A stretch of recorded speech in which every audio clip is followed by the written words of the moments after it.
Jumping into Genesis 34, Dinah, who is Jacob's daughter with Leah, goes out to visit the women of the land. Shechem, the son of Hamor, who rules the region, sees her, takes her, and rapes her.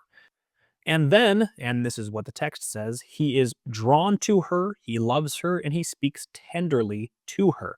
And he tells his father to get her as his wife. That's the way things worked back then, I guess. In ancient Near Eastern culture, there was actually a legal remedy for this situation. If a man raped an unmarried woman, he was required to pay a bride price and marry her. And if the woman chooses to marry the man who raped her, then he could never divorce her. Now, this sounds kind of harsh to us, but in that culture, a woman who had been sexually violated had almost no marriage prospects. This law provided some economic protection for a woman who had been violated. Shechem wants to do the legal thing and marry Dinah. Jacob hears what happened, but waits until his sons come in from the fields. Hamor comes to negotiate. He offers intermarriage between their peoples and says, "Name your bride price, I'll pay whatever you ask." Jacob's sons answer deceitfully. They say they can't give their sister to an uncircumcised man, it would be a disgrace. But if all your males get circumcised, then we can intermarry and become one people.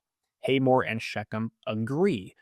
They go to the city gate, remember that's where official business happens, and they convince all the men to get circumcised.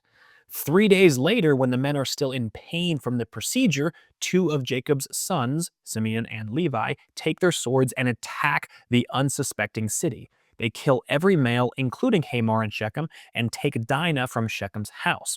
Then the other sons plunder the city, seizing flocks, herds, donkeys, and taking all the women and children captive. Jacob is horrified. He tells Simeon and Levi that they've brought trouble on him, and now the Canaanites and the Perizzites will unite and attack, and they'll be destroyed.